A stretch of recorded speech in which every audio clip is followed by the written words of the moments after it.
Well, hello and welcome to H1 2010's qualifiers wrap up and our community day for the event. I'll be your host for today. My name is Ben Sadegipur, but most people know me as Nahamsek. I also have two awesome folks joining me. I don't think I need to introduce you, John, but John, aka Mayonnaise, number one hacker on the leaderboard for both events so far for the pre-qualifiers and qualifiers.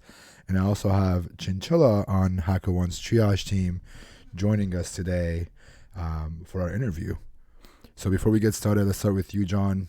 Tell us who you are, where you're from, what are you doing, how's it going? Well, obviously he's been busy. So John Colston, aka Mayonnaise or My Own Eyes. I've been hacking for about 2 years now, and really this year has been quite the event. I've spent a lot of time and effort um, hacking this year and learning new techniques and that just really diving into hacking a lot more than I thought that I would whenever I first started. So it's been fun and I'm enjoying every minute of it. Chinchilla, how about you? Hey guys, I'm Chinchilla. I have been triaging your reports throughout this event. I was a part of the dedicated team for this specific event, and I'm very excited to be here. Um, it's been an amazing event so far, so I'm very, very happy. Before we jump into like the interview portion, I'm curious to hear, John, I kind of already asked you this question like a million times before, but for people that don't know this, how did you come up with your name? What's the story behind mayonnaise or mayonnaise? Yeah, I wish that I was the one that actually invented it. Actually, it's a song by the Smashing Pumpkins. Um, I remember reading where Billy Corgan and mentioned that it's actually pronounced my own eyes versus mayonnaise. Anyway, that song came out, I think in the summer of 92 or three. It was an impressionable time in my life. And that song is like a best friend. That whole album is. So anyway, it was a Well, I'm gonna tribute play back to this. I'm them. gonna play this song really quick. Yeah, It's an ad. I'm gonna Chinchilla. You go ahead while this ad goes away. How'd you come Oh up my with your God. handle? it's a great song. Um, yeah, how I came up with my handle is actually a very weird story. When I was choosing my handle, I had been reading up random wiki pages, and one of them happened to be chinchillas. So I was fascinated by those animals because they're mouse-sized rabbits and they bark. So I was like, okay, yeah, they actually bark. They make these weird bark noises. So I was like, okay, I I'm must be intrigued. chinchilla. And they're super cute. Do you have one as a pet? No, I don't, but I want to get one so Yeah. bad because they're super cute. They look like rabbits, but they're mice. They're so weird. I don't know what they are. Let me see if I got this song right. I don't know if you can hear it, but I'm Can't hear it gonna. yet. It's playing on the stream. I don't think you can hear it here. Oh, Oh, Oh, I like this. It's a little too loud. Sorry, Chad, if I'm. is it before your time, Ben? I think so. I think Oh so. no. I may have not been born for this. Oh no.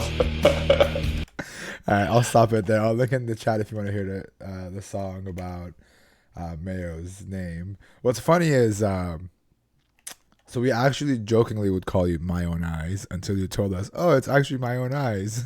We had HackerOne when we would come up with your name. We just say, is it mayonnaise? Is it My Own Eyes? Like, trying to be funny. And then you come here and you're like, oh, yeah, it is My Own Eyes. Kind of blows my mind.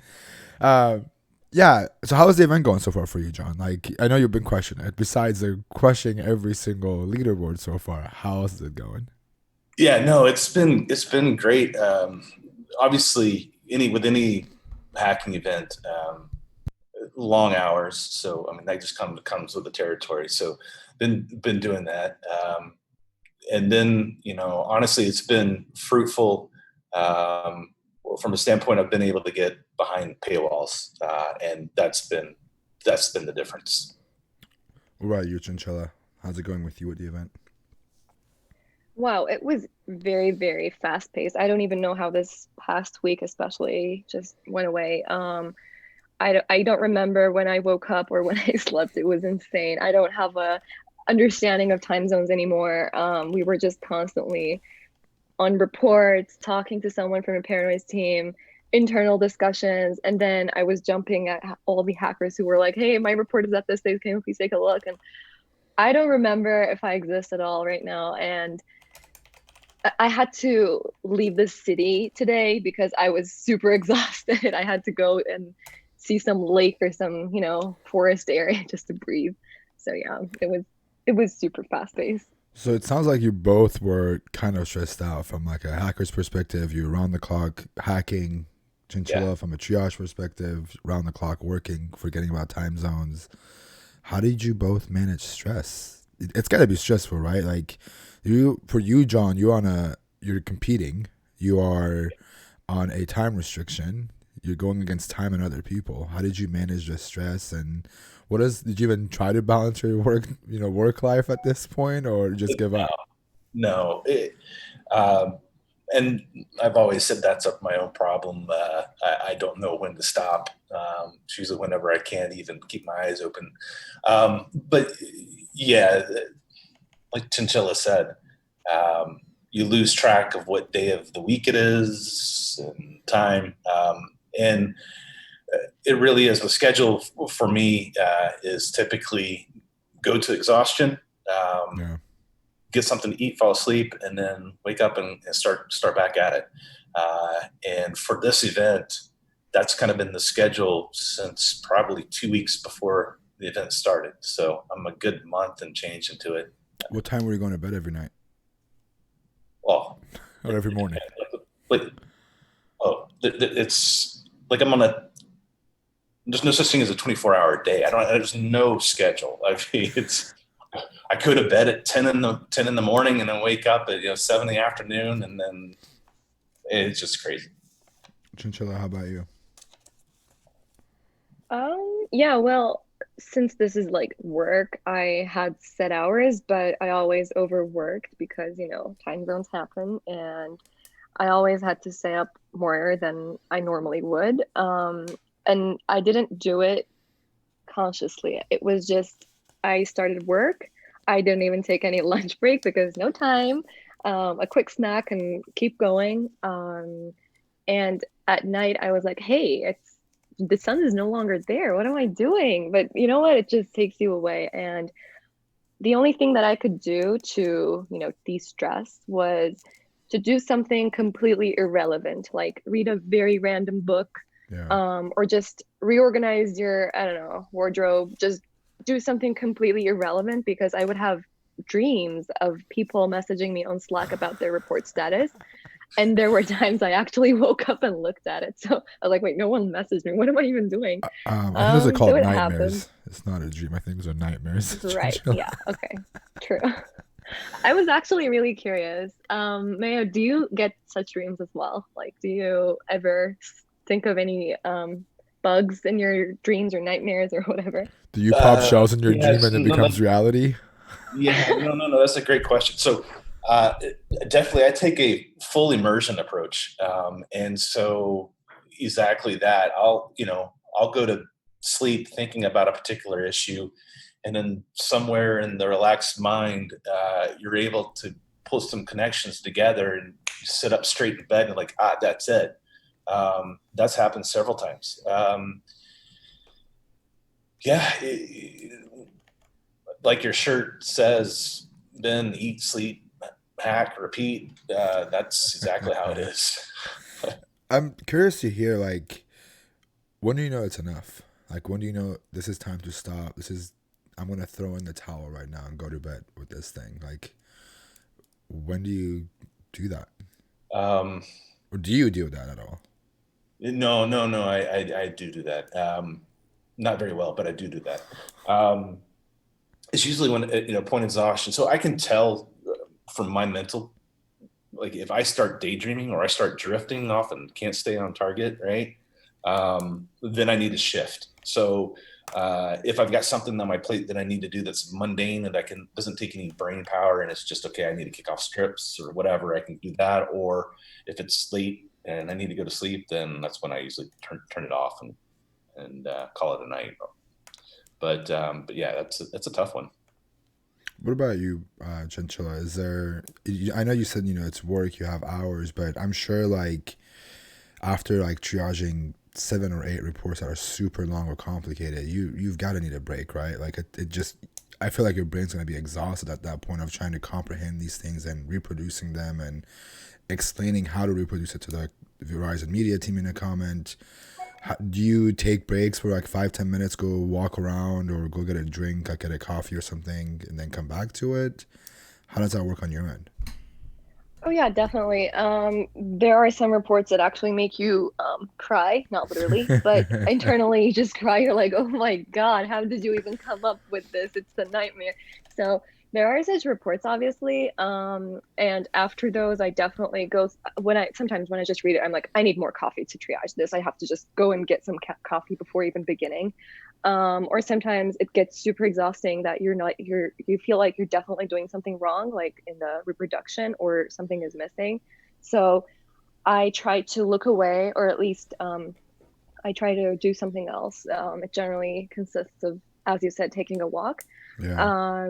But if I feel like I still can't do it, I ask for help from other triagers, asking to see if I'm missing something, or if, for example, the servers are down because hackers.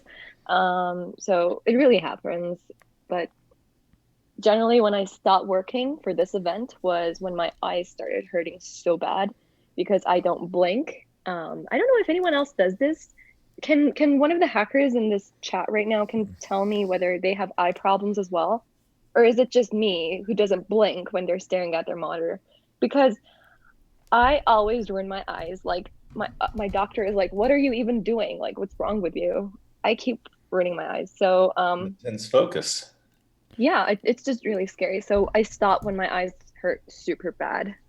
Someone says nonstop eye drops 24/7, dry eyes. My eyes burn sometimes when I'm on the computer for too much. I can relate to that portion of it, but I blink a Thank lot. you. I'm constantly like, now I'm like thinking about blinking the whole time. I'm like, Blink, blink. I'm like, everyone, don't blink. Open your eyes. I'm curious about the target. Like, John, you've been staring at this company for a few years now. Besides live hacking events and your hacking, and the first scope when it was open to the global event, it was start.yahoo.com. Yeah. And what a change has that scope has been in 1 year. So kudos to the Paranoids team and the amount of security that's been in place. Yeah, it was a bit of luck on kind of the timing of things on my side. I know both Yahoo and AOL have just straight up, those two root domains have gotten extremely tight. Mm-hmm. After the H1 2004 event, where we were, I don't think say the target, we were giving credentials to certain properties. I had such great success. I immediately went out and I hired somebody to get me access to the other. I don't know. Can I say? No, I wouldn't say that. I wouldn't. Let's skip the target portion. But you found someone who gave you extended access to this thing that you've been testing. So I spent months. But it was on Yahoo.com. It happened to be on Yahoo.com. So I spent months trying to get this account. It happened to hit right before this event. And so that's why it was a tilted playing field from the start. But yeah, so that was the reason why there was so much production on the Yahoo.com. So paying for the premium helped. Well, absolutely. I mean, so I was looking at just kind of going through like the number of bugs. If I did not have that, and if I did not find one particular domain, I brute forced trillions and trillions of transactions. I found one domain that actually had any production on it. Hit jackpot. I would have had 5 to 6 bugs. That would have been it. So you hit jackpot pretty much. But yeah, but it just goes to show how difficult the scope was and how much things have been tied down on Yahoo.com. But yeah, hats off to every hacker that made it to the next second round. That was a very difficult scope. From a triage perspective, did you expect tons of bugs on start.yahoo.com, Chinchilla? Like, we've been again, Yahoo's been around. The bug bounty program for Yahoo.com has been around since 2012, 13, right? Did you think we were gonna get this many phones again? Um, well, from a triage perspective, things look very different because we've been seeing the variety of reports there. It's a different perspective because we always know that there are endpoints that aren't hit as much as the others.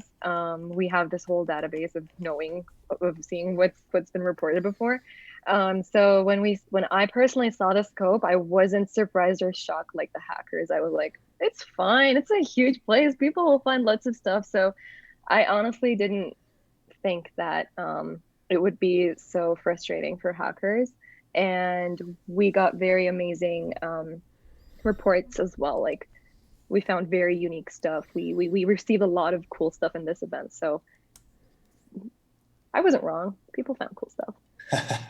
Yeah, I mean, look at the leaderboard right now. $163,000 worth of bugs. I'm just gonna pull this up. This is the second round, but I know the scope wasn't the same, but it's still amazing to see this much coming in. And then I think it was like 300,000 and some change for the first round with start at yahoo.com, which is insane to see this much money going out to hackers in a span of a few weeks, right? Yeah. It is. And do you remember what the payout was at 702 a year ago? The $1 million one? Yeah, it was over $1 million, wasn't it? Yeah. That one night. And so you had what, 75 hackers? Ish, And yeah. and that was a plus million. And then you had I don't know, the final count 3,500 I think was tossed around on some of the hackers. Take a look at Yahoo this time. Yeah. It's 350,000 almost this time around. Yeah, it's Wow. yeah. I personally didn't expect it, to be honest. It's not that I don't. It's not that I don't think there's gonna be bugs out there. It's just me as a hacker. I go. And I think this is like. I hope people can relate to this, but I know they can't. Is that this scope has been looked at so many times? Where are you gonna look for bugs? Is it gonna be Yahoo Mail, Yahoo Sports, or finance? There's so many core assets you can look at. Yahoo Groups, and each of those have been looked at so many other events, right? So it's not that I don't believe that hackers are going to find bugs. It's just I'm more curious to know where are they going to find these bugs, right? Like before you told me all this, I was like, holy crap, where is Mayo finding these bugs Right. with Yeah. Oh yeah. Yahoo.com? But on the main, yeah, just outside of that, I mean, literally, it would have been five, if that, five to seven reports. And Mayo, how many hours did you work to find all those, for example? So 26 hours in a 24-hour day, knowing him. yeah, that's a good analogy. It really is. I threw out the concept of 80 hours a week and during hacking events, and that's pretty tried and true. Maybe some more. So it's a lot of hours, a lot of time, and then leading up to the competition, two or so weeks beforehand, you're taking a guess of what scope's going to be. So I'm running recon like crazy, trying to build up and try to establish a pipeline of targets to hit 2 weeks prior. So I don't wait till the time when we find out what actual scope is to start. I'm guessing ahead of time. Yeah, I mean, it's temporary, right? Like this event's going on for 2 weeks. You're gonna have a few days off. You're gonna hustle all day long, make that money, do your work, take a few days, and then go back at it again. And then next week or a few weeks gonna be over. It's all gonna be done until the next event. Great. I had a question that just slipped my mind about spending hours. Oh yeah, how much of it was automated? You said you did recon like crazy, but how much of it was? Were you running tasks? So, were you running a task, going to sleep or taking a break and then going back to it? So was it like round the clock? Something was happening at all times, or was it just running tasks as you doing things? So I'm running tasks as doing things. I've been working on a system also where I can build up. Like I come up with sit down for a day and brainstorm all these things that I want to do, and then I can create this test and submit it to my system, and then it's just constantly grinding on all those iterations, and it's pumping data into a results group that I then mine through and try to find for anomalies, right? So I'm sitting there doing recon. I'm building out these tests.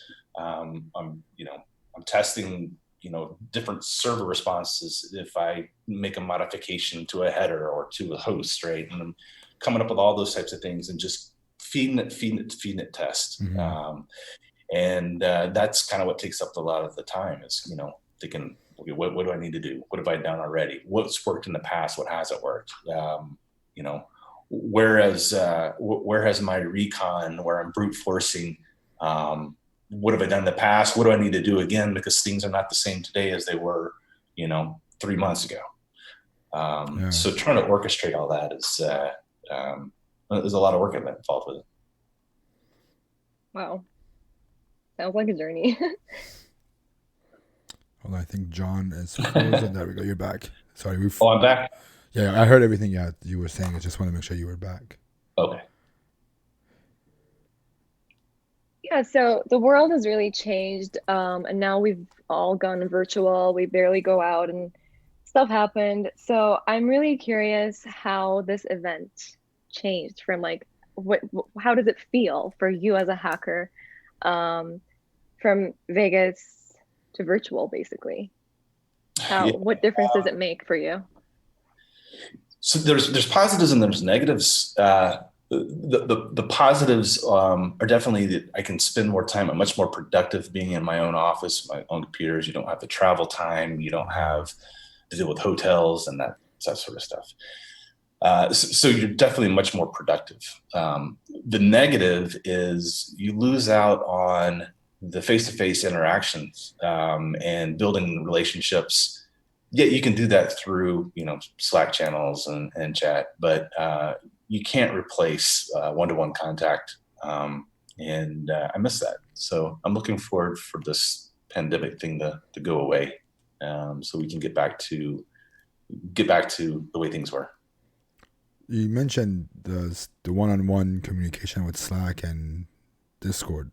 Is that helpful? Like, how did you use that how much did that help you guys communicate with the triage teams or the security teams? Did you use it at all? I did a lot. There was a lot of conversation on Slack. First round, Discord. There were so many incoming messages. I ended up I had to check out. Don't blame you. But Slack is great, being able to communicate back and forth, and Corbin and I were ribbing each other quite a bit and going back and forth and sharing ideas, and that's fun. But sitting down, sharing a beer, and having a face-to-face chat, you can't replace that.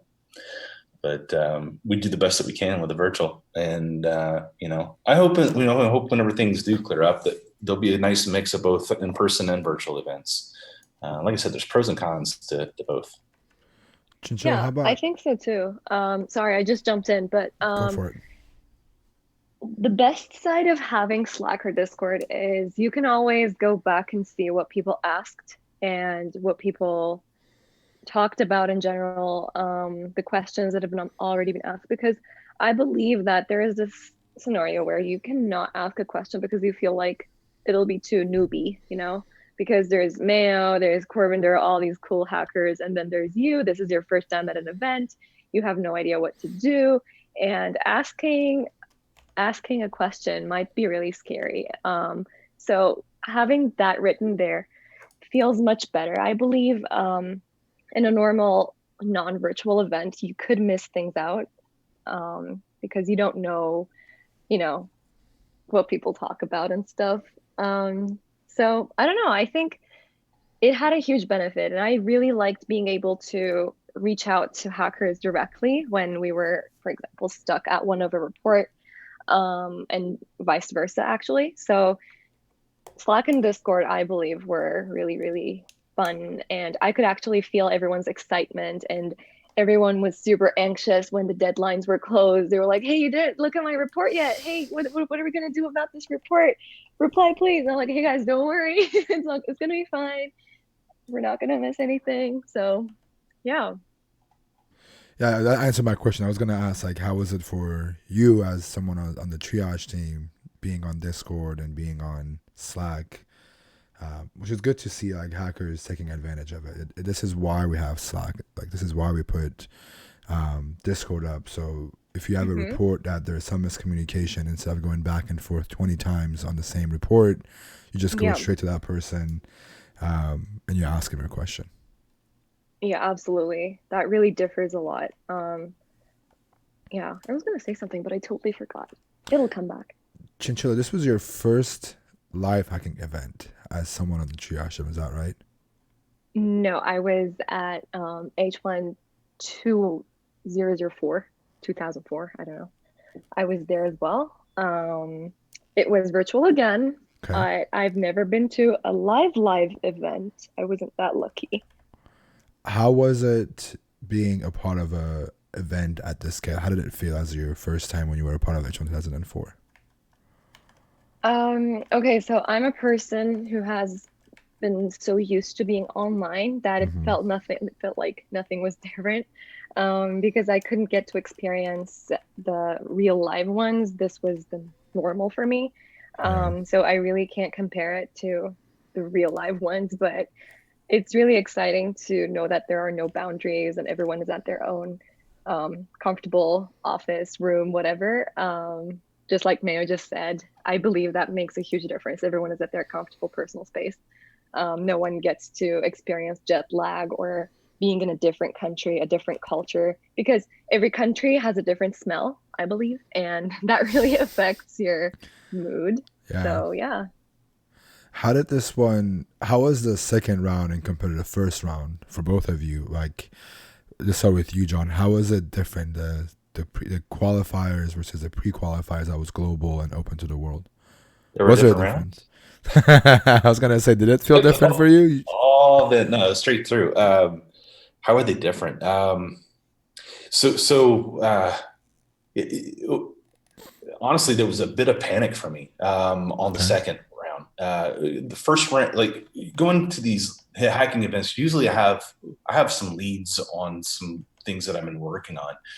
Um, Having AOL come into scope, and I was at a blank. My first several reports that I put in, I was really throwing stuff at the wall to see what would stick. I mean, I was just like, oh my gosh.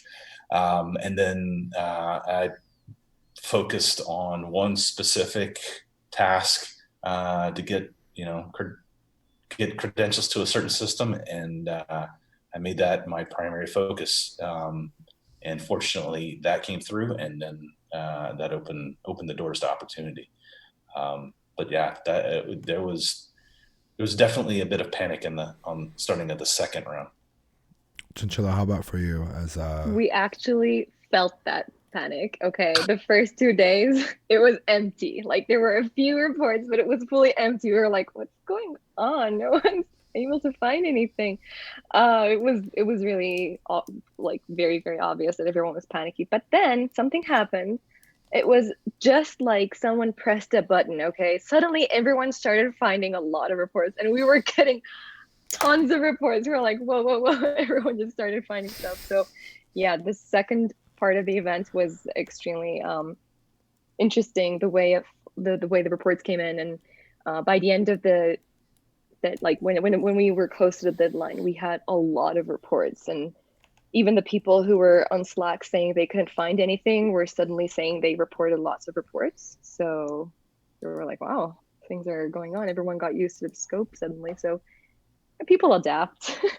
Yeah, you kind of find your way, and you're like, okay, this is the route I need to go. Um, Yeah. well, I want to kind of end this on a high note. So I'm gonna ask one more question and then go to the any collaboration for you, Mayo. Did you collaborate with anybody, or was it solely a solo work? no, it was solo. I think there was a lot of you know kind of chat going back and forth. between some of the hackers and just kind of, hey, what you're working on and that kind of stuff. Um, we all knew that uh, we all knew the task at hand, and we were holding our cards close, and then still trying to help each other out. That was fun as a race. I'm looking at the leaderboard, and I'm looking at Corbin there with 31 reports, and I'm thinking he's looking pretty good right now. That's great. I want to end this on before I let you guys both go. I want to kind of end this on a highlight memory, a cool story you can share from the past 2 rounds. Anything that stood out or you're gonna remember from this event? It could be personal. It could be something that happened in Slack or. Without question, Hussein and the old dads got the king of roast, Gilbert Godfrey, to roast me. That was classic. I saw that and my jaw hit the desk, and I'm like, oh, they got me good. Well, shout out to Hussein, today's new Rezo, Hogarth, and the Archangel for their memes.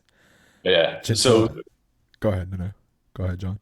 Oh, I was just going to say, that was incredible, and that's a great memory. Chinchilla, anything from you from your end with triage? Anything happened in the background that you can share with us?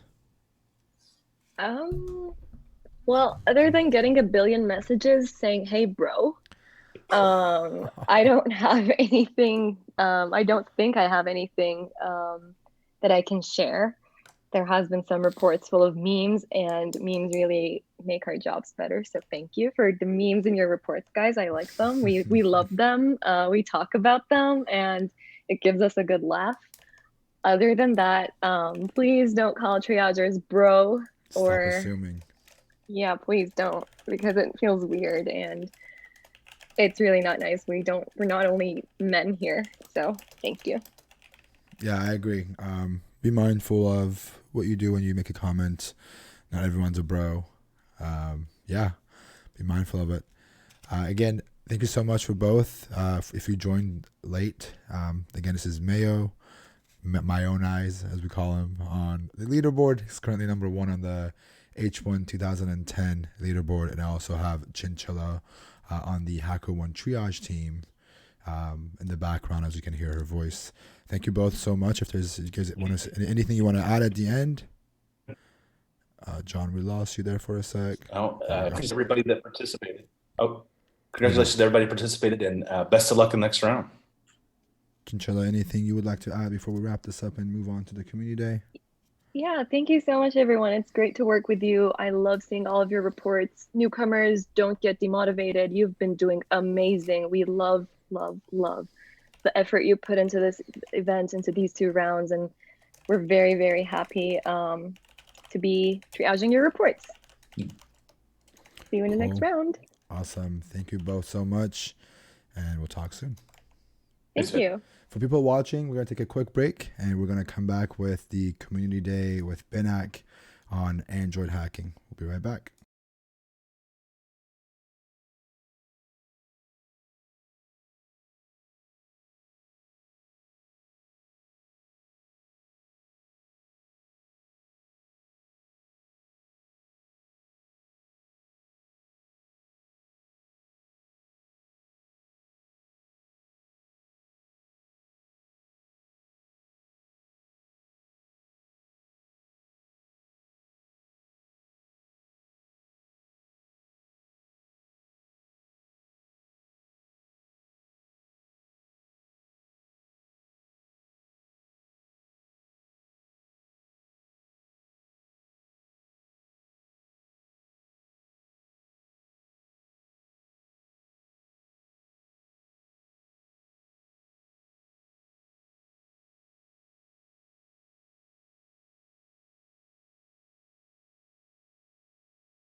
Hi, my name is Kyle Benak. I'm currently a full-time Android bug wrangler for Google, and today I will be presenting my Android mobile hacking workshop.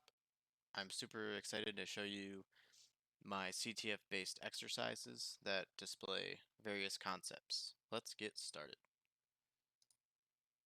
First, I wanted to go over the application that I'll be using in this training, which is called Injured Android. I created this in my spare time in order to learn various Android vulnerability concepts, and I thought it would be a fun idea to translate the vulnerability concepts from reports into CTF exercises. So some of these examples are based off of bug bounty reports. Others are based off of exploitation concepts and pure creativity. Currently, there's 16 exercises that demonstrate specific concepts. I may have enough time to go over 3 prototype exercises that I've been working on. All these exercises are designed to scale in difficulty and combine or build upon initial exercises. So basically, I wanted to start off with training wheels, kind of like when you first start riding a bike, you have the training wheels on. If you practice riding a bike without training wheels, I'm sorry. Um, and then it's all for the low price of free. So you can download it from Google Play or GitHub.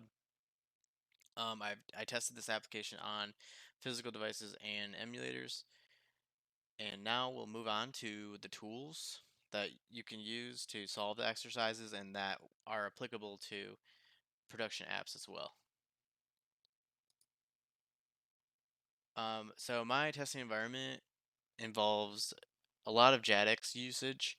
JADX is a Dex to Java decompiler, and that's the latest release, version 1.1.0. I use Bash a lot. You can set up all these tools for Windows. I have it all set up on Ubuntu, but I know for a fact you can set it up on Windows. You just gotta believe. ADB or Android Debug Bridge is an essential tool for pulling the APK off of your device onto your desktop so you can analyze it. The only prereqs for AADB is having a USB cable. You'll need to connect the USB cable to your phone and your computer. Um, and yeah, unless you use a emulator, you can actually download the application from GitHub and then drag and drop it onto the emulator instead. Next is Frida. Frida is an awesome dynamic instrumentation toolkit that you can hook various methods at runtime or bypass SSL pinning. Like I'll show you later, the prereqs for that is having pip installed on Linux. You can also set up pip on Windows and add it to your Windows environments or your environment variables. Burp Suite has its own installation binary, so there's not like it's not too difficult to set up. DB Browser for SQLite is an awesome tool to use if you find an SQLite database that's in a public directory. You can see if like sensitive credentials are stored there and stuff. AWS CLI is another tool that applies to one of the exercises, and that's based off of an actual bug bounty finding. I'll go over that more later. Ghidra is just a disassembler where you can use it to reverse engineer a shared object file, which I'll show you with one of the flags as well. So let's get started with flag 1, intro to source code review. Tools I'm going to be using in this exercise is JADX for the most part, and I'll show you that you can search strings recursively via the GUI, save decompiled projects for later use. The CLI option allows you to easily decompile an application and then run like grep against that entire folder. Sometimes it's easier to do that, and if you have some automation set up, it makes JADX that much better of a tool. Steps to complete will be what we're going to do is review the source code of the first flag, find the flag, and then submit it. And I'll show you exactly how all that works. What we're going to do is first we're going to get the latest release of JAX, and we can use wget for this to download via command line, so we don't have to go through the browser. It's very important to get the zip file because this is going to have the binary in it. The one that's a tar file does not. It's a source code. If you'd rather build from source, that's fine too. Once it's done downloading, we can look here and look in the directory and unzip it. So if you do unzip, it'll unzip the archive, and then we can cd into the folder, which is bin. So bin's gonna have your executables that you can use to run JADX. So JADX by itself is the one that decompiles the application without the graphic user interface, and JADX GUI is the binary that we're going to use for the most part. And this has a graphic user interface, makes it super easy to quickly look at various files. So I'll start JADX GUI to show you what exactly happens, and then from here you can open files, and there's various like text search, class search tools for deobfuscation. So now that we went over the how to get JADX, let's pull the APK off of the emulator, because right now I have it running on an emulator. So we can use ADB, PM path, the name of the application.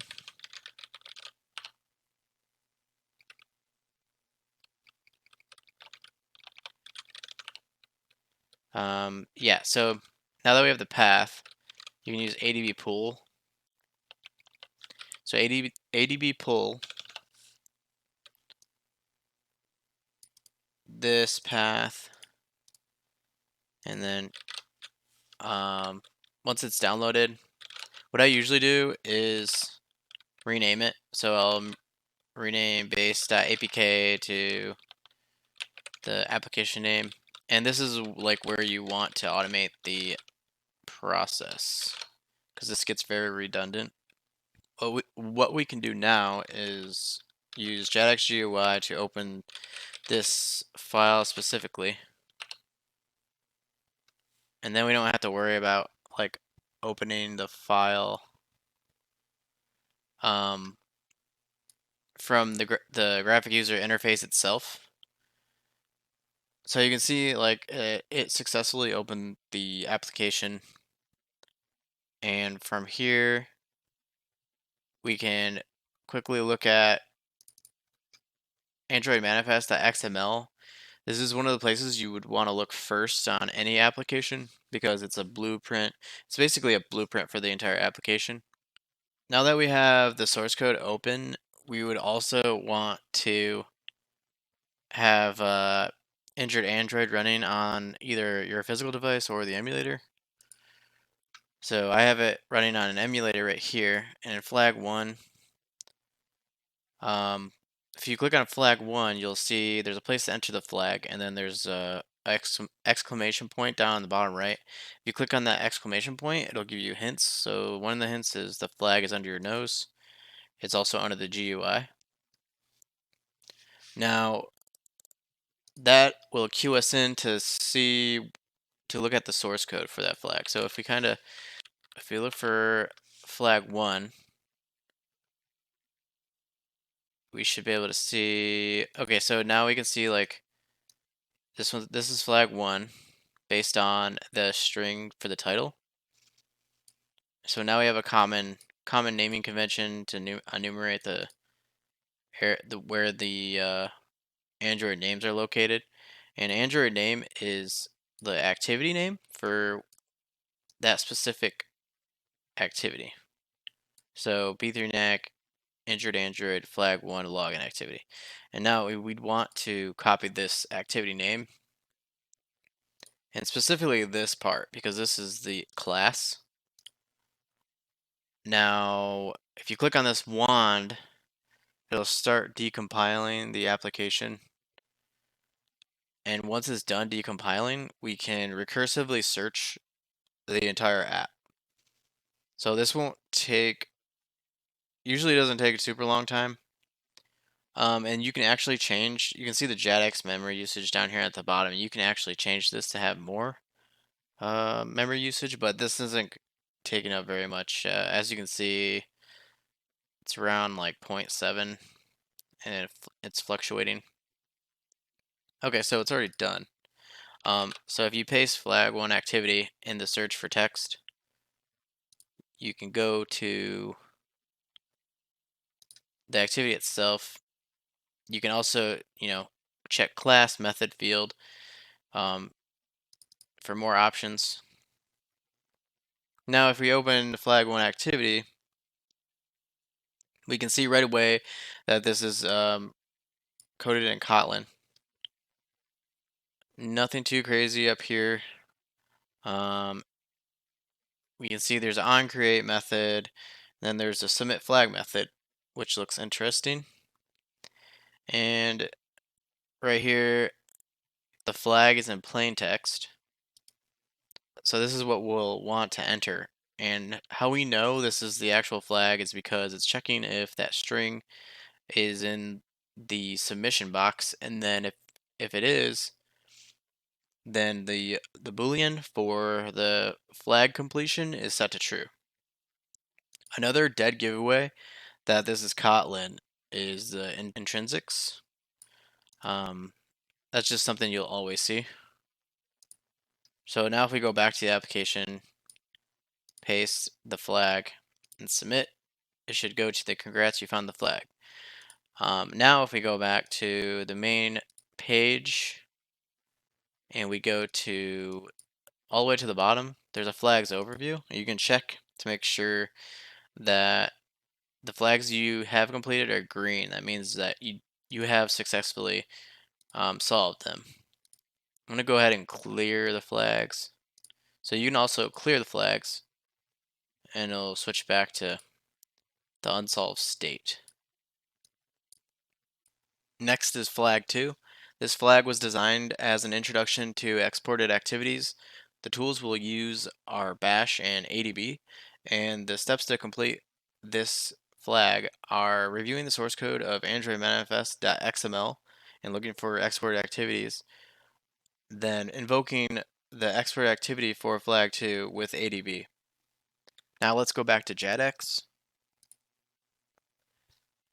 Now, once we're back in JADX, viewing the Android manifest.xml file, we can see all the export activities by typing in export equals true.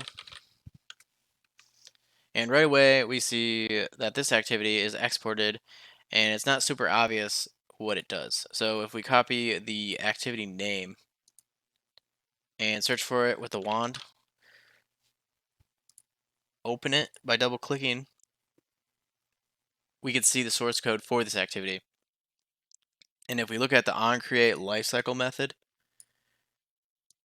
we can see that the flag 2 button color will be marked as completed if it's open. And the only way that this activity is open is by invoking it.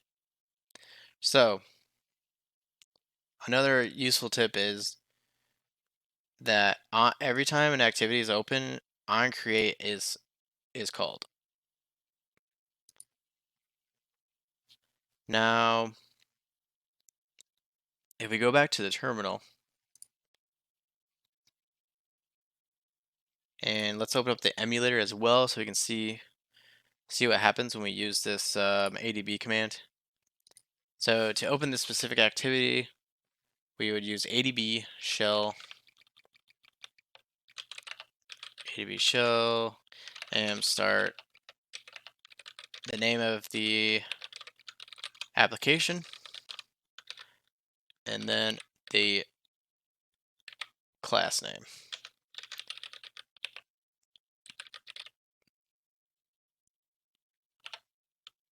So that will open up the exported activity. And the only reason we were able to do this is because it's marked as exported in the Android manifest. And let's check, and it was marked complete. Now moving on to flag 3, tracing string references. The tool we'll mainly use is JADX. A few tips about this specific concept is that developers are encouraged to store strings as references in strings.xml, and any reference with r.string traces back to strings.xml. So more often than not, you might see string references, and then if you go to strings.xml, you'll see the plain text value for those string references. So the steps to complete this exercise are reviewing the source code of flag 3 activity and looking up the string reference. Now I'll show you exactly how we will look up this value for flag 3. And we'll go through the same process of searching for the activity recursively, double clicking on the actual class name, and it will open in another window. Now we have to find the string reference. So if we look at the submit flag, you can see right here with the get string r.string, this is the reference. So we can copy that reference, and strings.xml is in res. It's actually in resources.arsc res values strings.xml. Now if we go to this file and we look for that specific reference, it'll highlight the value for that reference, and which is the flag. This is just one of the methods or techniques I've used a multitude of times to trace values and potentially sensitive API keys. So that is why this turned into a exercise. So now if we paste the value, congrats, we found the flag. So flag 4, imported and encoded values. I'll be using JADX a lot, and this activity, the steps to complete are finding where exactly the Bob variable is imported and reviewing the decoder class. And then we'll need a base64 decode the Bob variable. So if we open up JADX, go to Android manifest, let's look for flag 4.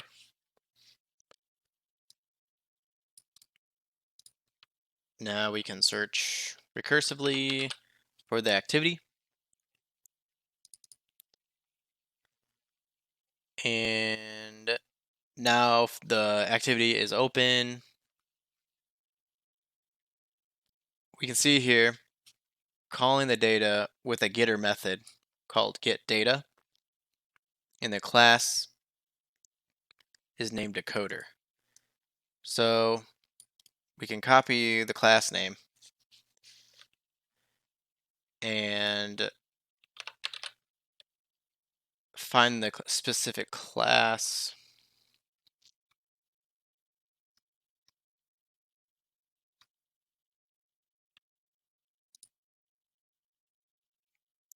So right here is a specific class. In that case, we had to check the class checkbox. Now that we have the decoder class open, we can see that the data variable is actually base64 decoded when it's called, and it's returned by this getter method. Now that we copied the value, that needs to be base64 decoded, we can actually decode it with the bash terminal. So if we echo the value base64 decode 4 overdone omelets.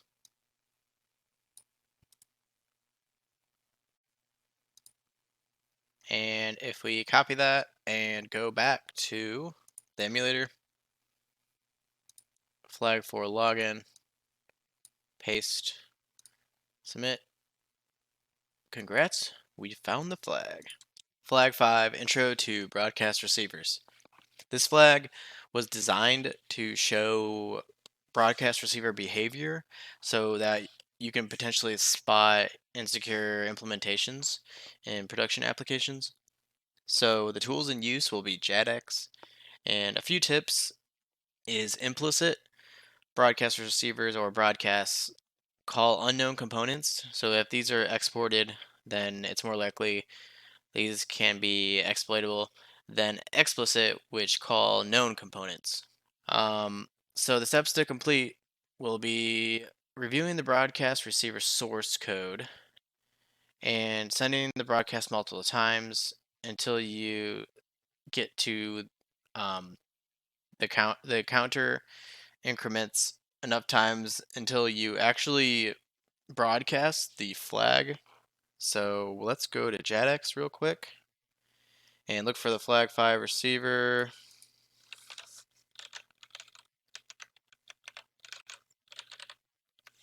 And it's right here. So if we copy the flag 5 receiver class name and search for it,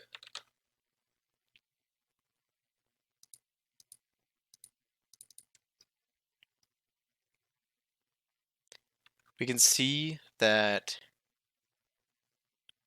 there's an integer that increments by 1 every single time we send a broadcast, and eventually it'll decrypt this value, which will be the flag value. And then once you send enough broadcasts, you'll actually complete the flag. So this one was more of a creative way to show how a broadcast receiver works. So if we go back to injured Android, it'll broadcast keep trying, and you are a winner. Flag 6, Intro to Hooking Methods with Frida.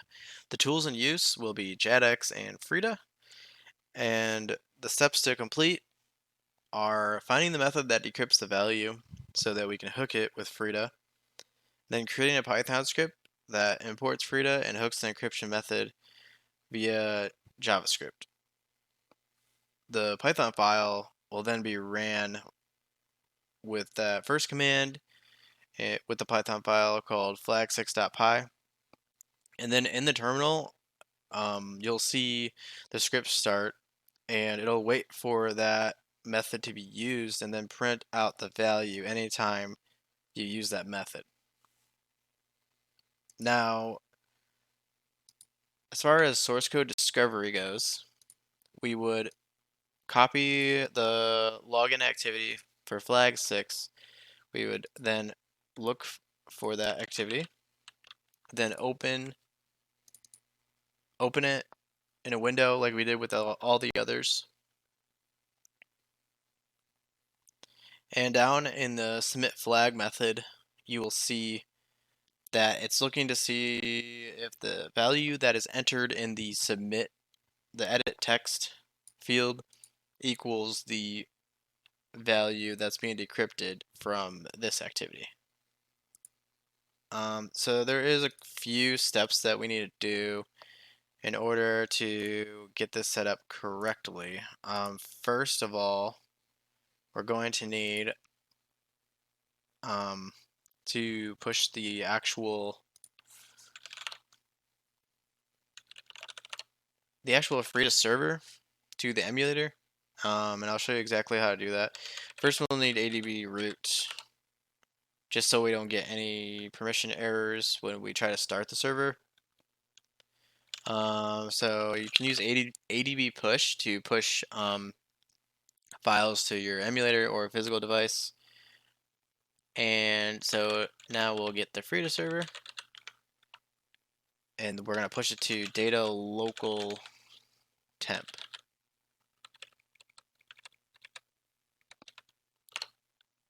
And now we can see in the terminal that it was successfully pushed to that directory. Then we can use ADB shell, change the permissions so that it runs.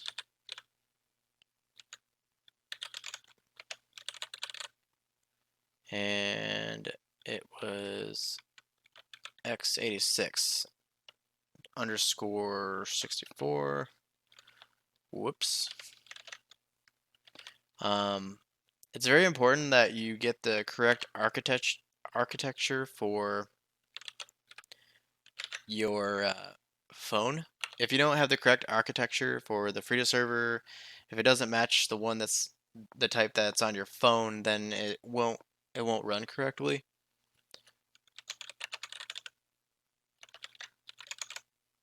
So now, if we run the Frida server, we can no such file or directory. Whoops. That's because I didn't put x86 underscore 64. Okay. So now it's running, and one awesome thing about Terminator is I can just open another window here. Now, if I run the flag6.py file, I will show you exactly. So what this does is this Python file imports Frida and uses the Frida APIs to spawn a process that monitors for a specific encryption method, and the encryption method is actually specified in encryption method.js.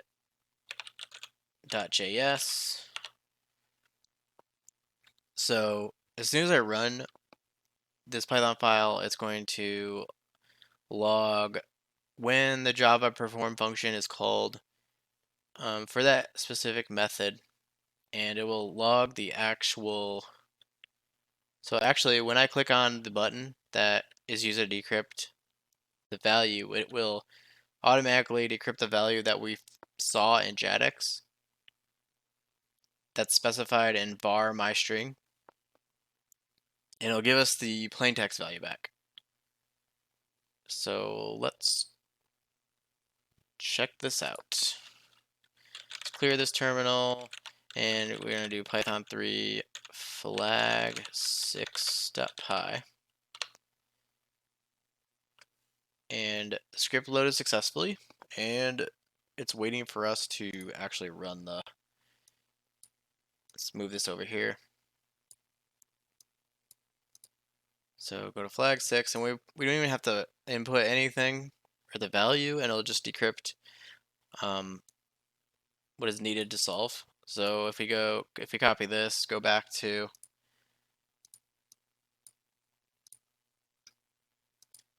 the value, push submit, congrats. And that's how the cookie crumbles. Flag 7 SQLite hashes in ROT47. So the tools in use for this flag are JADX, SQLite, command line, or DB browser for SQLite, and bash. The steps to complete are going to be find the SQLite database location, crack the password hash, and reverse the ROT47 Caesar cipher URL for the flag. And this can actually be done via the bash command using tr to reverse the cipher. That's the quickest, probably one of the quickest ways to do it. Now let's go to JADX for some source code analysis. let's go back to Android manifest and flag 7. Copy the activity. Go back to the wand.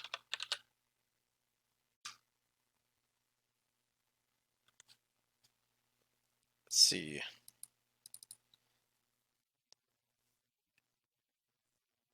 And there's actually there's a lot going on in this class. So we'll try to focus on the database calls. And here's all the database calls. So right here, you can see that it's creating a database, SQLite database, and there's a column name, subtitle, table names. So you could actually base64 decode these values to solve the flag as well. But what we'll do is use SQLite via the command line to solve, just for fun. Because once you get the actual password hash, you still need to crack the password hash. You'll still need to reverse the Caesar cipher for the endpoint. And there's also this is another reason why it's useful to do source code analysis, is because after seeing this on destroy method, you can tell that if you leave this activity, the database will actually be destroyed and you won't be able to access it via SQLite. So let's open this activity, look at the tips. So run ADB as root, stay on this activity. And that's because of the on destroy method. So if we X out of that, clear ADB shell, data. This is the path that all the applications use for their data. So that's also another useful tip, is that data, and then the application name, it'll always be the application directory path. So then we can see here that there's a databases, and this is a test.db is the database for this particular flag. So if we go,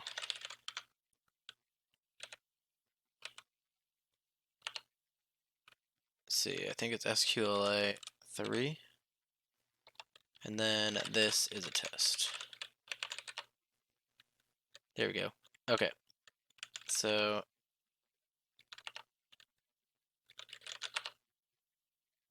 read file name.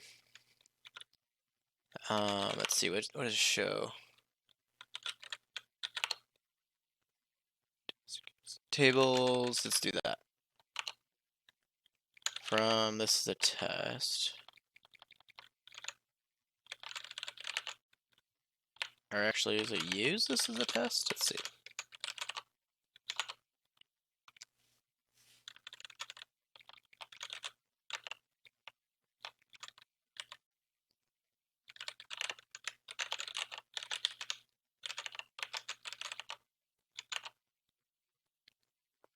Okay, so we can see that there's two tables, and one has the flag hash, and the other is the endpoint for the password. And if we look at the actual flag 7 SQLite activity, you can see we need both. So let's look for the flag hash first. So a useful tip for finding hash values is if the hash value is a super common, already cracked value, you can actually just look up the value in like a Google search. and it will display.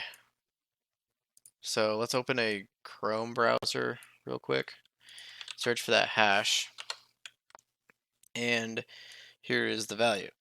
So the password is hunter2. We can actually exit out of this now and go back to the application. Now we need to figure out the flag. So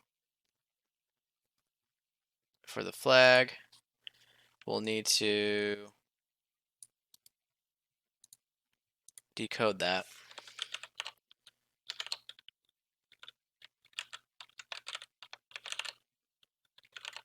We can actually exit out of the ADB shell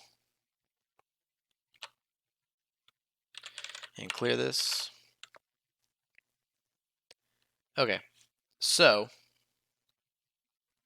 like we said before, if we go back to the slide, we can use tr to reverse the Caesar cipher. So if we use this command with the value we found in the SQLite database, we can grab the endpoint that has the flag. So let's go back to the terminal and use that command. And there's the endpoint.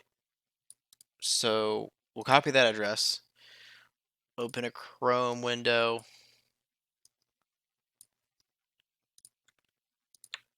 go to that endpoint, and there's the flag. So if we go to the application, paste in the field, submit, and congrats, we found the flag. Flag 8, mobile to AWS S3 bucket. The tools in use here will be JetX and AWS CLI. And this is one of the many examples of going from mobile static analysis to a web property. That is one of the coolest things about Android apps, is that you can basically have access to all the source code and potentially put things together like a puzzle in order to gain access to other properties, which would give you a higher bug bounty payout most of the time. So the steps to complete will be finding the AWS credentials in strings.xml, create AWS profile, and use AWS CLI to find the flag value, and submitting the flag. So if we go to JetX to statically analyze this flag,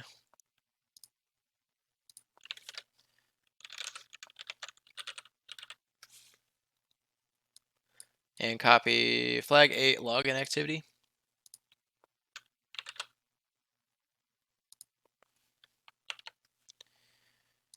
now if we open it, so we can see that there's an AWS endpoint that is being checked remotely to ensure that the value submitted is indeed the flag. Now let's go to that activity to see if there's any tips.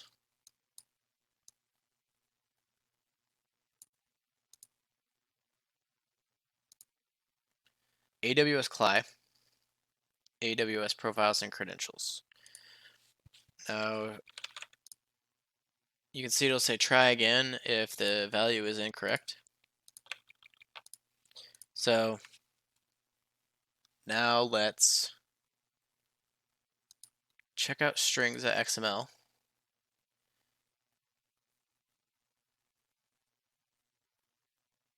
So this application, I took out the actual AWS ID and AWS secret, but all you need to create a profile in AWS CLI are these two specific variables. So this is in the Google Play application. So if you wanted to go through this and test it out on the command line, you can, but I took it out of the source control testing versions for obvious reasons. Once you have the AWS client installed, all you need to do is specify the S3 bucket, use the ls command to list the contents of that bucket, and then you create the profile and specify which profile that you want to use in your credentials area.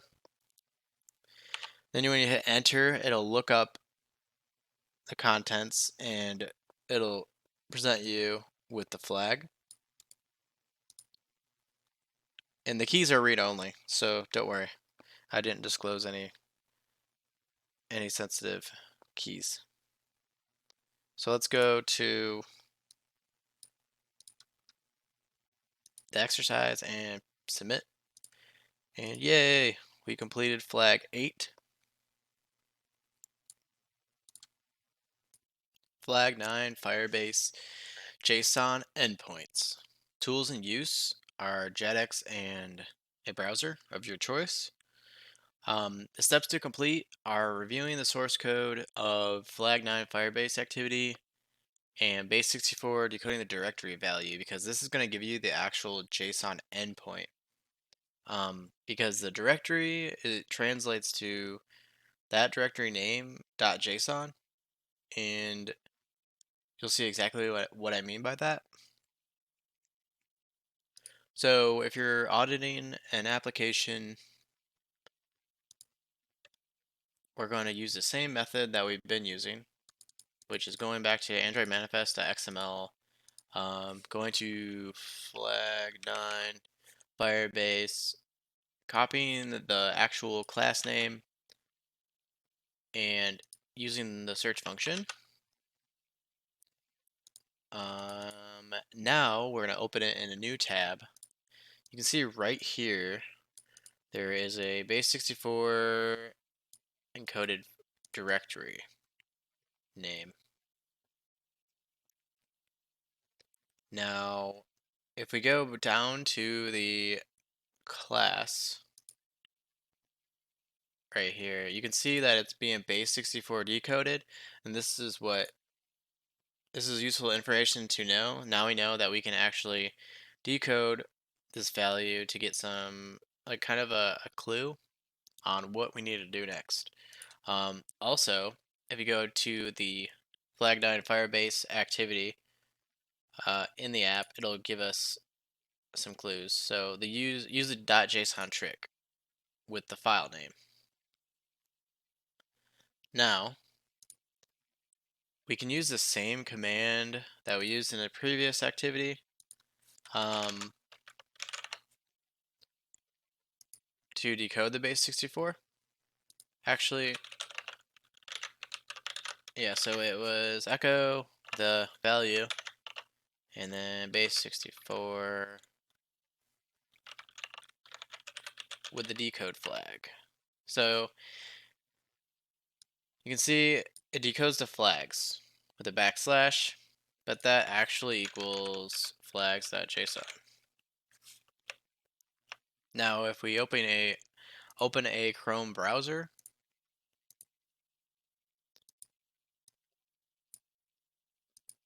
and go to injured Android,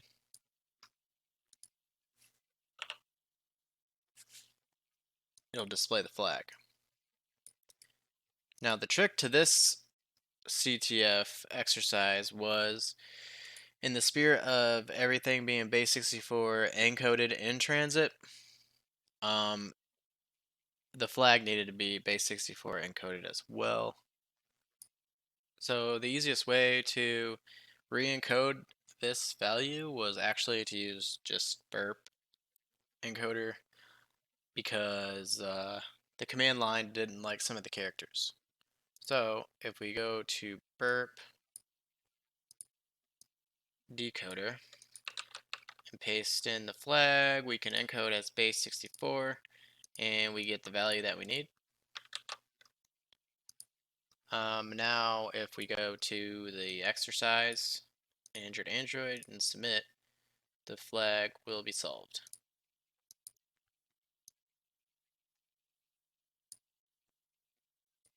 flag 10 Unicode collisions in Java and Kotlin. The tools in use are JetX and a browser of your choice. Steps to complete is researching GitHub.i, this is what inspired me to apply these techniques to Android, and reviewing the source code of flag 10 Unicode activity. And you just need to submit a value that converts a Unicode $i to a normal I that matches the value of the flag in the database. So now let's go to JetX and search for flag 10. Here is the flag 10 class. Now we'll need to go to that specific class just to see the logic behind the Unicode collision. It's going to convert the value to uppercase, and after researching GitHub.i, if you try that exact value, that will solve the flag. And this technique applies to like password reset, implementations, and database entry and stuff like that. Anything where values need to be normalized can be prone to Unicode collision type vulnerabilities, and I didn't find a lot of Java and Kotlin resources saying that this could be present. So let's go back to this specific exercise, and if we enter the GitHub .i value,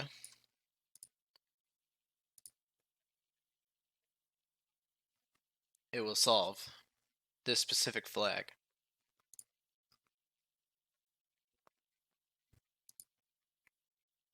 Flag 11, Intro to Deep Links and Binary Analysis. The tools in use here are JetX and ADB, as well as strings, which is included in Linux distributions. It's a command that prints string data and binaries. So it's very useful for reverse engineering and finding hard-coded values. So first, let's go to enter Android and try opening this specific activity. And it says exploit the schema. So that should cue us in to check out Android manifest.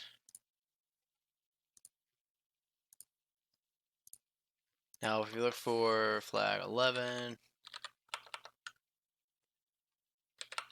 okay, so it's not named that.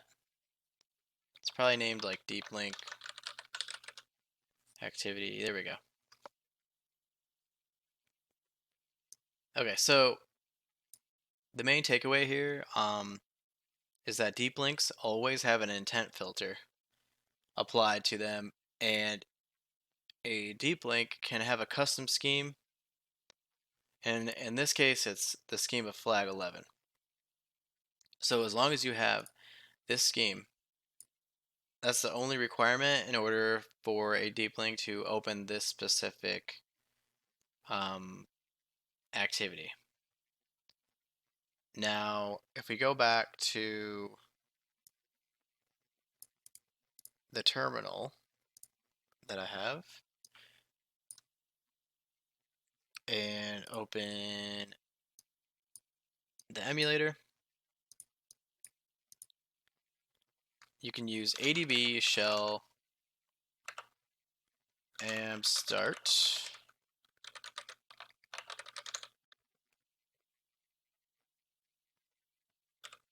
to invoke a deep link. So ADB shell am start, and instead of this flag, it's actually -w-a Android intent action view -d, and then this is what the data that you're sending the activity, and this data will be checked by the manifest, or it'll just be checked to see if it matches the requirements. So this is literally all we need to provide in order to open this specific activity, and this is the only way you can open this flag. And now we have access to this flag. We can see the other tips. This is one part of the puzzle. Find the compiled treasure. So this is letting us know there is a binary that has some data in it, which probably has the flag value. And this is where the intro to binary analysis is. So what we'd want to do is actually decompile the entire application, and not with the graphic user interface, because if we use the graphic user interface, it's going to crash when it tries to open the binary. So this is where we would use the actual JADX without the GUI. And we set this up earlier, so we can just use the JADX without the -GUI and decompile it. This will give us a directory with just the source code and any assets that are inside of that application. And once this is finished, we can navigate to, we can just check all the directories and see if we can find any binaries that look interesting. And from there, it makes it super easy to use any like tools where we already have set up for binary analysis. So the folder that was decompiled is here. So let's go to resources and check there. Checking assets is always a good idea. Now we can see there's a few different binaries here. In particular, this menu one looks interesting. It actually has a Unicode character in the name. So let's see if let's try to permission denied. So we can change the permissions on this with gmod plus x and then the name. That should make it executable. And then we get output, which is the flag. You can also run strings on this, and it will tell you all the strings that are, or it'll show you all the strings that are present. There's a lot to sort through though, so ideally you would want to do strings and then grep, and use a specific grep command. Like in this instance, I could just do that.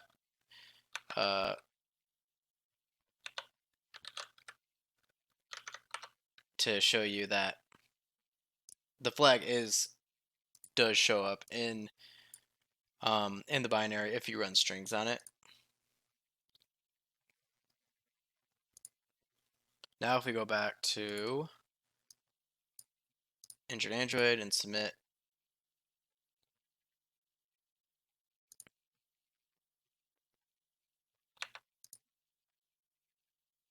I had a space in there, that's why it took a few tries. Okay. Now, on to the next. Flag 12, accessing protected activities.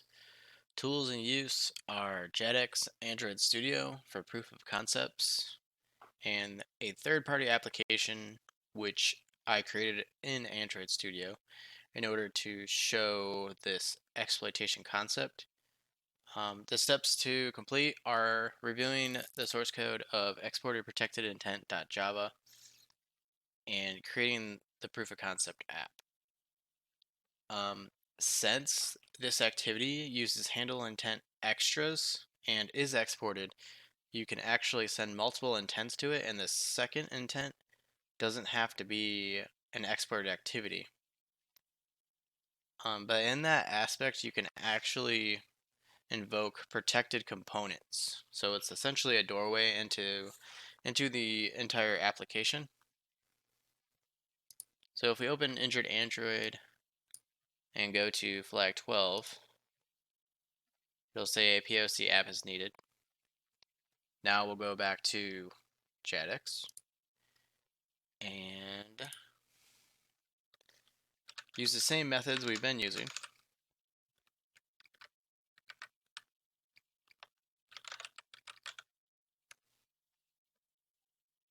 To look up the activity name. Use a search wand. Open the activity.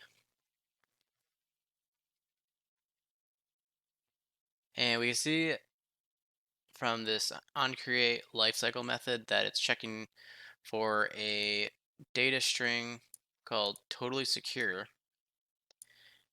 And it's making sure the intent is not equal to null. And also is checking that the intent has the data labeled as totally secure. So this variable is essentially accepting user input, and then it's processing the data that's attached to this variable. Now, I will show you the exported component that is being used with this. So we'll go back to Android manifest, look up exported equals true.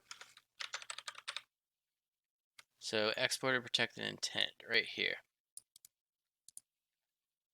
So this is the doorway into the entire application. Now if we go back to the wand, the search function, and look up the class,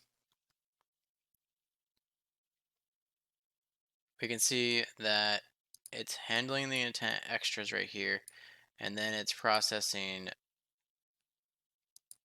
the extra intents essentially. Now if I go to my POC app in Android Studio, this will be easier to visualize like what exactly is happening with this particular scenario.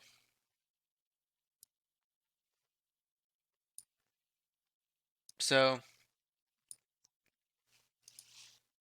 this is based off of the basic template for an activity.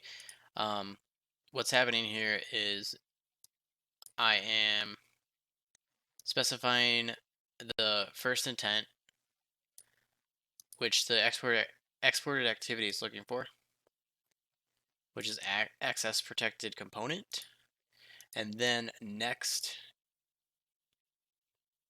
the data that's attached to next, which is here, and this intent is being sent to the protected activity. And as long as the logic matches, which was that the scheme was HTTPS, it will solve the flag. So now if I go back to the emulator and open that POC app, it'll first open the intent to access the protected component and then the second one, and it will solve this flag. So now if we go back and go to flags overview, it'll show flag 12 as completed.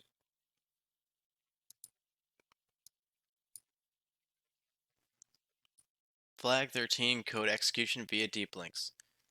This flag was inspired by a question asking if code execution was possible in Android, and it definitely is. In this concept, I'll be executing code from a custom Golang binary via deep links. The tools in use are JADX, ADB, and HTML for proof of concepts. The steps to complete on a non-rooted device is running ADB as root, using ADB shell to access the device, navigating to the data directory for the application, and changing the permissions of that binary. And then we'll be able to use a deep link in order to execute commands from that custom binary. Now, finally, we'll be able to combine the output for the flag so that we can solve it. Let's get started.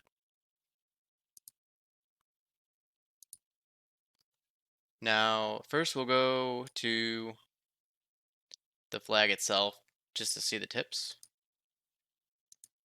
The tips are find the binary and permissions matter. Now, we'll try to find the RCE activity with JADX.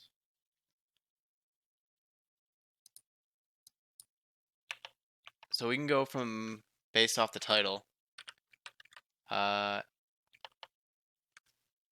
we can see here that the RCE activity has a intent filter attached where the requirements are a schema flag 13 and a host of RCE.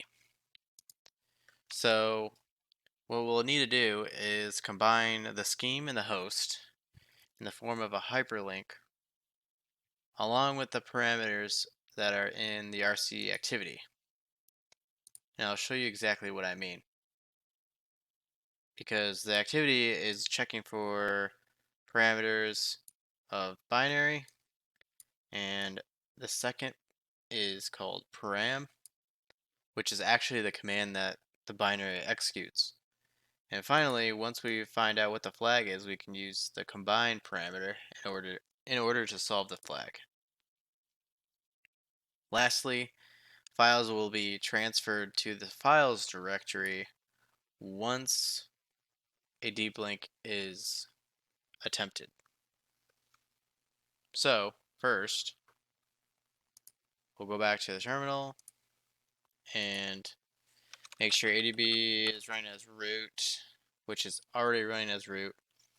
Now we can go ahead and go into ADB shell, cd into data, the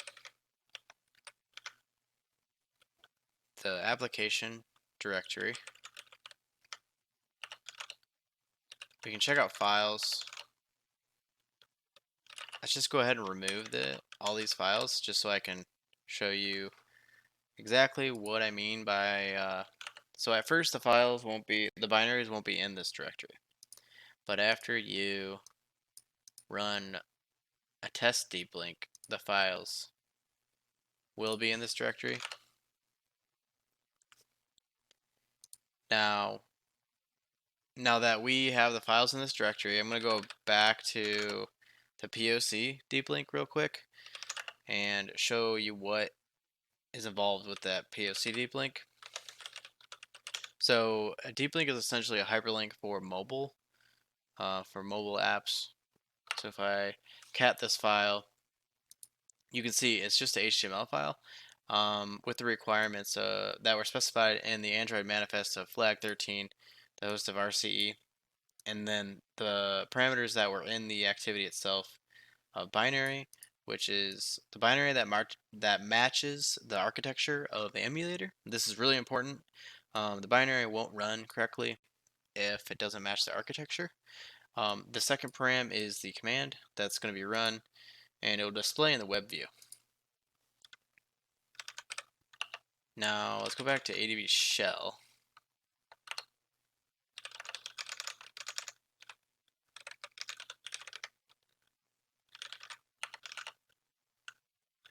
Now let's try to run these binaries just for fun. So the permission is denied. To change that, we can use chmod.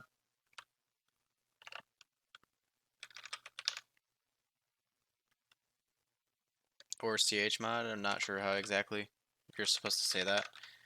But there's no E, so I don't know why I said chi. Okay, so we should now be able to execute. Yeah, a parameter is needed. So we can try to add like a help. It's always useful to add, like try to see if there's a help flag for binaries when you're testing them. So there's a list of available commands, and you can go through all these commands here, or you can execute the commands with the deep links. Now let's go back to the device and see the deep links in action. So this test 1 is going to execute the first test, the parameter for the binary for with the command test1, which is treasure. Test 2 is going to be an underscore. Test 3 is going to be planet. And then lastly, when we combine all three, it's going to solve the flag. Flag 14, Flutter stored XSS. Now this flag was inspired just out of curiosity to see if I could get XSS to work in Flutter web views as well. So you definitely can get Flutter web views to execute XSS, but not all plugins are equal. So what I mean by that, there's developer plugins, then there's official plugins. So it's kind of got like the whole plugin store vibe that WordPress has, where some plugins could be insecurely coded and introduce vulnerabilities. In this case, there's multiple reasons why XSS is possible. The first reason was that this plugin allowed execution of JavaScript. The official one doesn't. Also, JavaScript was set to true in the web view, just like native. So yeah, it had similar properties as like a native web view that was vulnerable to XSS. The tools in use will be JADX. The steps to complete will be reviewing the source code of the Flutter module, and looking at the source code, we can determine that the username needs to be onClick equals alert to capture the flag. Navigating to the profile page after creating a user with that JavaScript function as username will fire the XSS and solve the flag. So let's go back to JADX.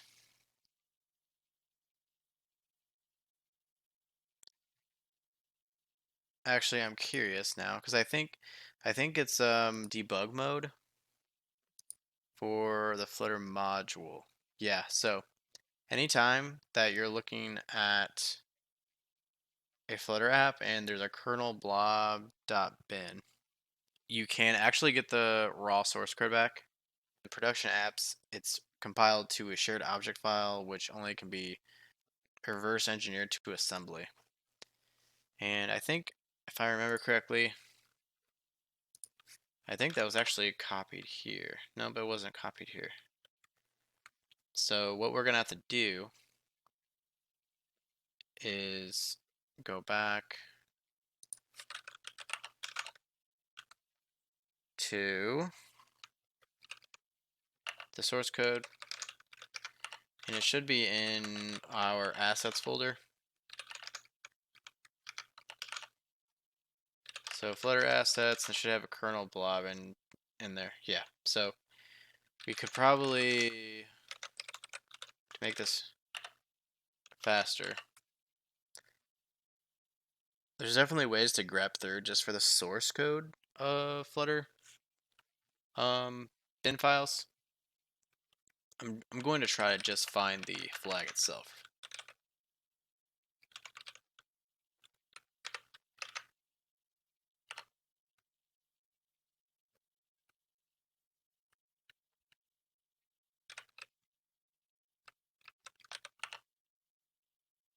input matches. So I found it. I think I needed to run strings. Yeah, so right here you can see like the actual input that's needed. There's ways that make this cleaner, but essentially what you'd want to do is just get the source files out of the bin file. So let's try this in the actual exercise itself. So we want to go to the Flutter XSS module and put on click equals alert, and you want to be like aware of spaces.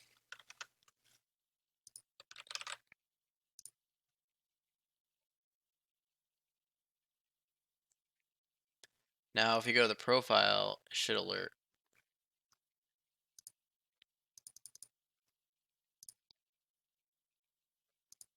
Okay, so I think I had a typo here.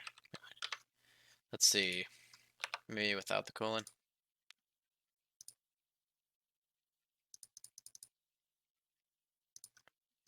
Let's go back to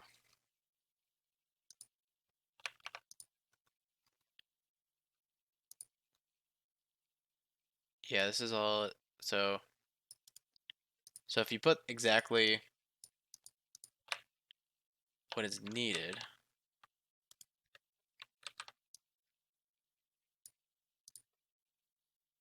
it should work. And there we go. Okay. So I just had a couple typos. And that'll mark it as solved. Flag 15, Intro to JNI and Shared Objects. Tools and use will be JADX, Ghidra, and Python. This flag was inspired just out of the pure curiosity of reverse engineering shared object files. And it's meant to be an intro to reverse engineering shared object files that are used with Kotlin and JNI. What we're going to do is decompile the shared object files in order to find the flag or the key needed to reverse the XOR byte array. And once the key is found, a Python script can be used to convert the byte array in the assembly activity file to a string value. And then after we get the flag value, we can submit it in order to complete the exercise. It's actually easier to find the flag string after decompiling the shared object file, and I will show you exactly what I mean by that. I went ahead and decompiled the shared object in Ghidra, and it was libnative.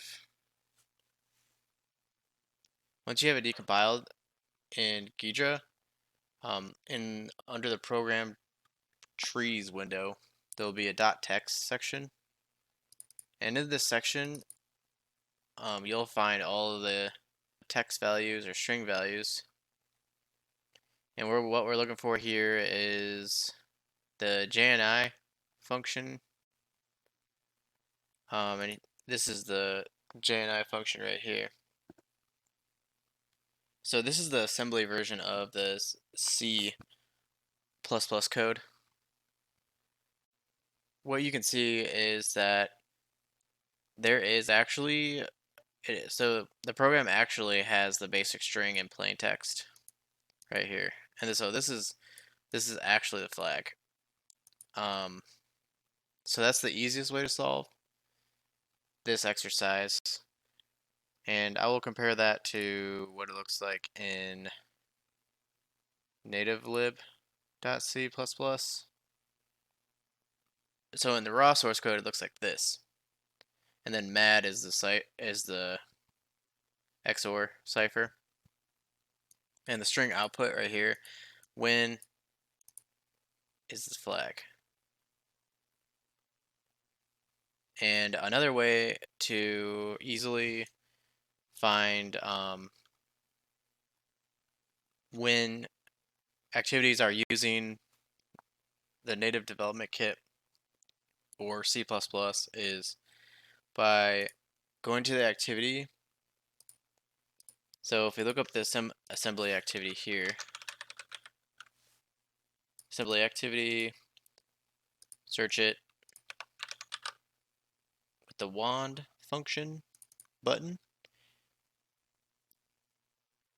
and we should see some references to the system load library. So down here, you can see system.load library is calling a shared object called native lib. And that's how you know for sure which shared object file you need to decompile and possibly find sensitive data or useful data. And this is the method that's getting the XOR string. So you could probably hook this method to get the flag value. So now if we go back to the assembly activity and we put in when submit, we saw the flag. And also, just to show you the other method that uses the Python script,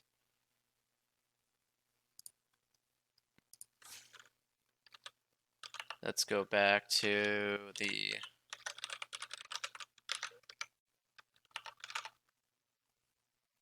directory with all the content for this mobile hacking workshop.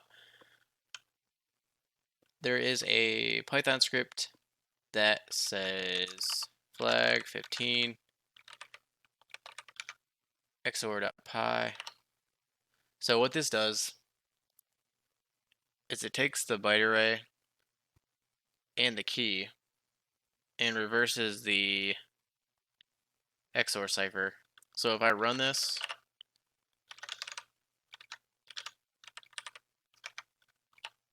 it's going to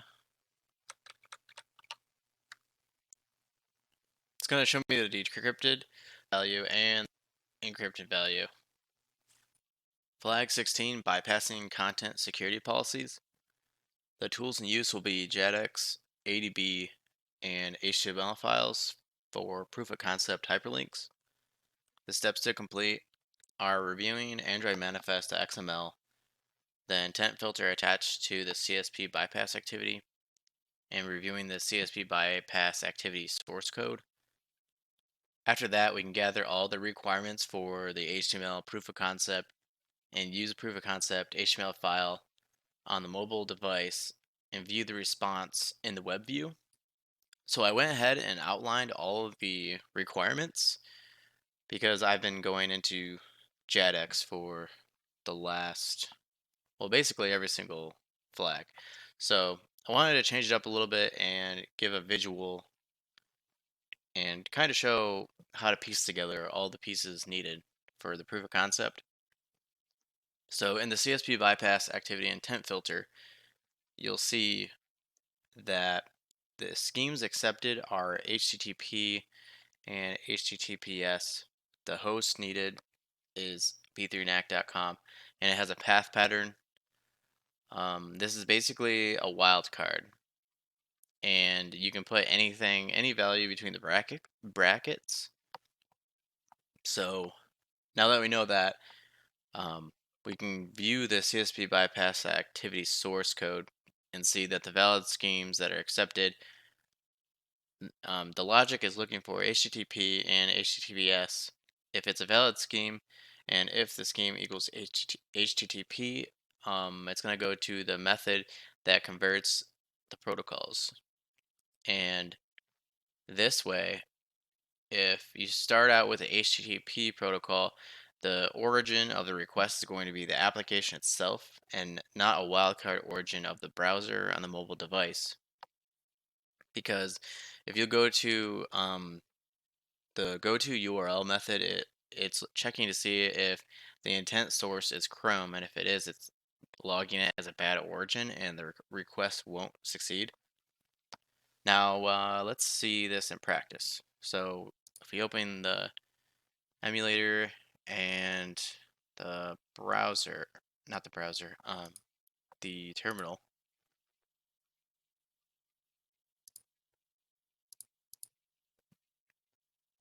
we can push the POC file.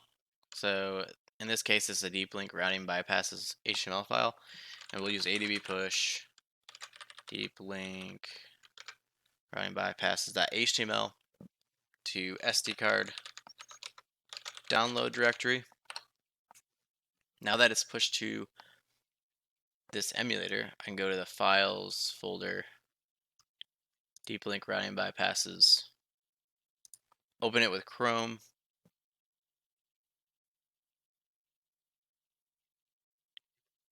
zoom in so you can see it. So CSP bypass, this hyperlink, once we click on it, it's going to execute, or it's going to be processed by the intent filter, and the activity logic is going to handle the rest. And you can see that in the proof of concept in the bottom left, it's just a HTML file with a hyperlink that uses HTTP, and it fulfills a scheme requirement, and that's the host requirement of b3net.com, and then anything, literally anything, can be put between the brackets there, but that's the last requirement we need for this to work. So we're going to open it with, and we're going to say just once, and you can see there's a response from the remote endpoint, and the flag is actually in this response under the meta name. And you can see this interesting looking value called nice work with inside the brackets, and this is the actual flag. So if you enter flag and submit, congrats, you found the flag. Moving on to flag 17, SSL pinning bypass. Tools in use will be JetX and Frida. Steps to complete, we'll be finding the SSL pinning activity, setting up a man-in-the-middle proxy to forward traffic from your device to burp, and then hooking the SSL pinning method with Frida. Now, let's get started by finding the SSL pinning activity. So if you remember, under the Flutter XSS module, there were multiple activities. So there's a Flutter SSL bypass activity, and let's just try to put values in here and see what happens as a example. So if we click check, it'll say no such algorithm, message digest not available. So what we're going to do is hook the method that checks for the cert and gives the condition of true and false, and basically what Frida is going to do is return true for every single, it doesn't even matter what the value is, but when you click the button, it's going to return as true, and then traffic will be sent. We'll intercept that traffic which has the flag. But first, in order to get the flag, we need to bypass the SSL pinning. So we're going to do that by running this Frida command and making sure our proxy is set up correctly. If you're using AVD, you're going to want a manual proxy configuration with your host name of your computer that has burp running, and then the port number for this specific device. So we're going to apply. So this is going to be a listener in burp. So now that we applied that, we can exit out, and we can also make sure the Wi-Fi is set up. So you need to do it you need to set it up in 2 different locations. One is in the AVD and one is in the device itself. So I'm gonna go ahead and put in my IP for my desktop computer and the listener port and save. Now I can set this up in Burp. So in Burp, you're gonna go to options, and I already have it added in here, but you're gonna want to add an all interfaces address, and the port's gonna be 8082. Now that we got the proxy set up, we could run the Frida command in our terminal. This will restart the application with the injected script. So if we go back to that specific Flutter XSS module and then SSL bypass, it doesn't matter what we put in for the values. If we click check,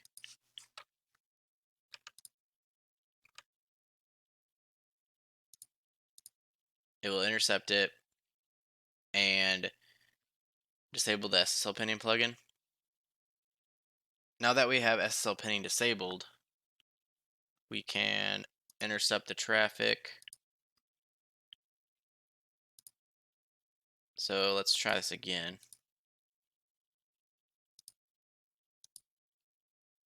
So we successfully bypassed SSL pinning and intercepted the flag.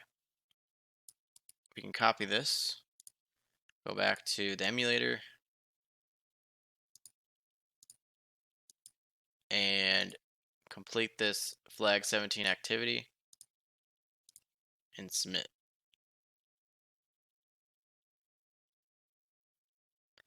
Oh, and something to note is no proxy will have to be set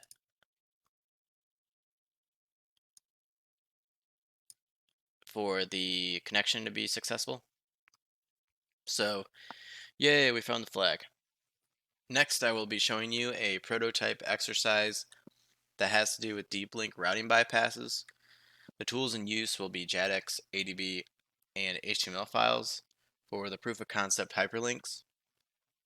The steps to complete are reviewing Android manifest to XML and the intent filters, then reviewing the source code for each intent filter, gathering the requirements for the hyperlinks, then using the proof of concept HTML files on the device itself.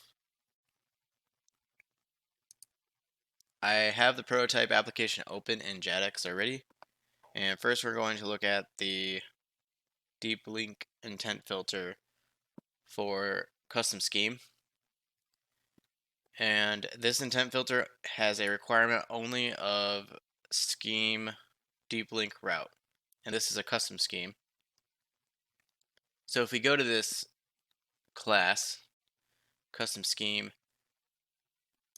we can analyze the source code and see that deep link route is actually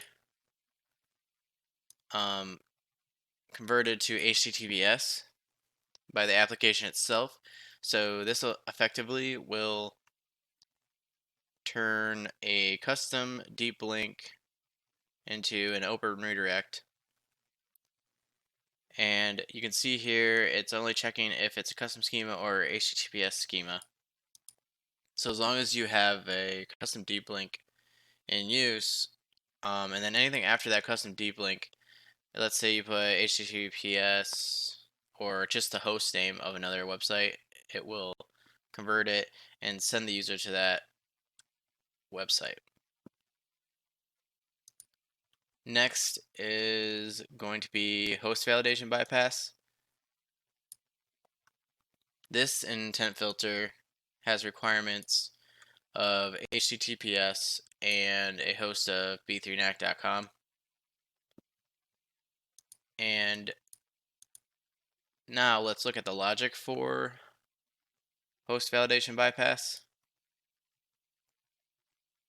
So after analyzing the source code, we can see that b3nac.com is the only, I guess you can say, substring that's checked by the logic. So as long as b3nac.com is in the host section of the URL, it's not going to check for anything else, and then we'll take advantage of that for our XSS attack, because this web view also has JavaScript enabled.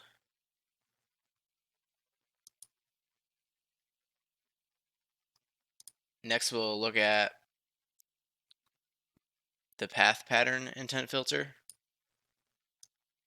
This intent filter only has a requirement of a custom scheme path pattern, a host b3nac.com, and a wildcard path pattern, which means that we can put anything in between these two backslashes. And in this case, when we see the logic behind this intent filter, it will convert any of the data. It'll load the data in the deep link to the web view, and this web view also has JavaScript enabled, true. So now let's check out all these prototype bypasses in action. So if we open the emulator and our terminal,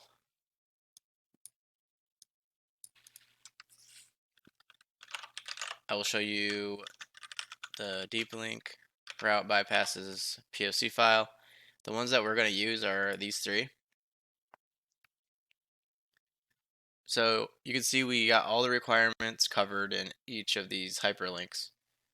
And the XSS payload for the host validation bypass is right before the website host.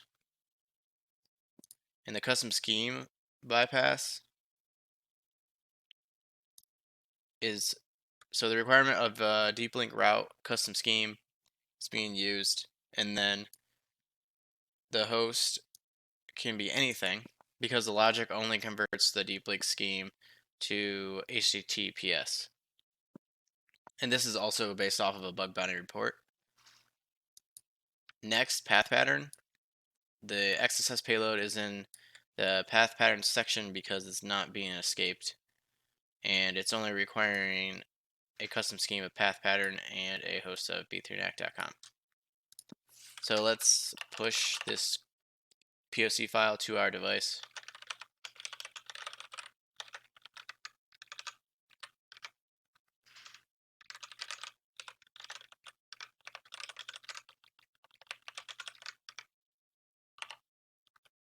Now that it's pushed to our device,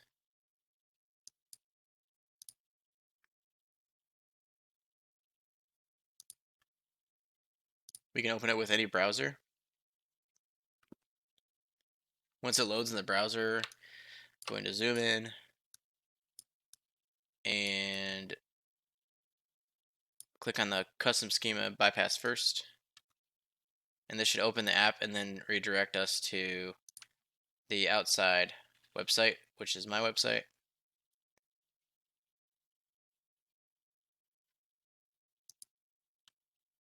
Now let's check the host validation bypass.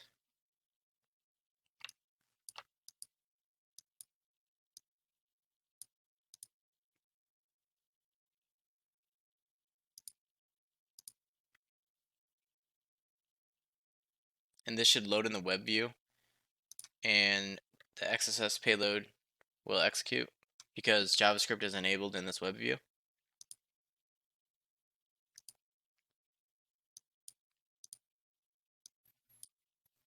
Now let's try the path pattern hyperlink. And it's easier to see where the XSS payload is in this one because it's in the path pattern area right here. So this is where the SVG is being executed. This concludes my mobile hacking workshop. Thank you to everyone that attended. All these resources that were used in this workshop will be available for the low price of free. Feel free to reach out if you have any questions. And I want to say thank you to Ben for inviting me to present this workshop. Have a great, epic, amazing day, everyone.